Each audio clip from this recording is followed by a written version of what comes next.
Captain's log, Monday, 9th October 1769. Stood into the bay and anchored on the northeast side before the entrance of a small river. There's one thing about all the sailors I've ever met. They all know about James Cook. When he sailed in here, at the helm of the Endeavour, he was 40 years old. But he started at sea at 17, a working-class kid out of Whitby. He started working the colliers in the North Sea. He went on to the Royal Navy, where he had a glittering career as a surveyor, astronomer and navigator. And now here he was at the helm of probably the most important scientific expedition of its day.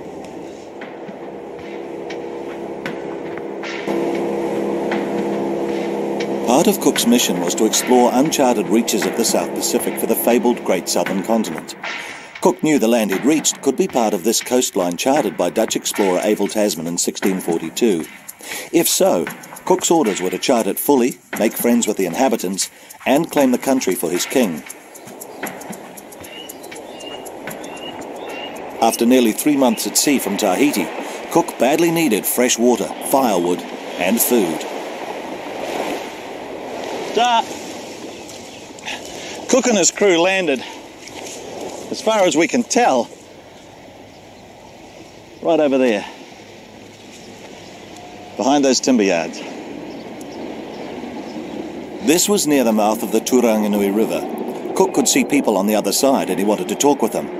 Nowadays, it's hard to talk with anybody around here.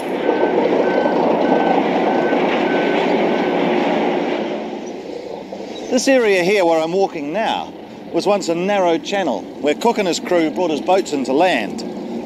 This was once a beach.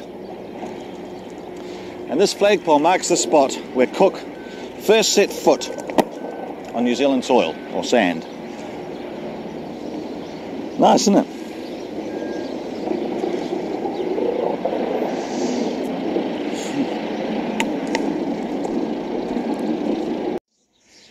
James and crew did not have a good time when they were here.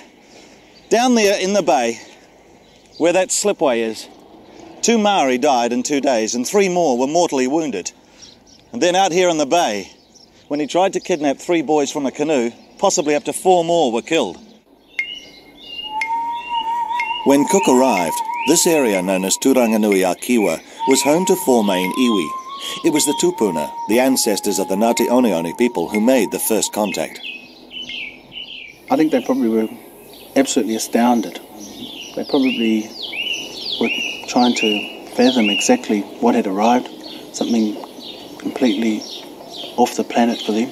Perhaps an island had risen out of the water and had formed in the bay.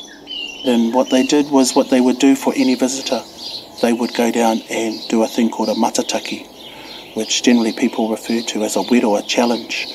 And 4 of my tipuna went down onto the beach that day to offer a challenge to establish the intent of the visitors. And unfortunately that day,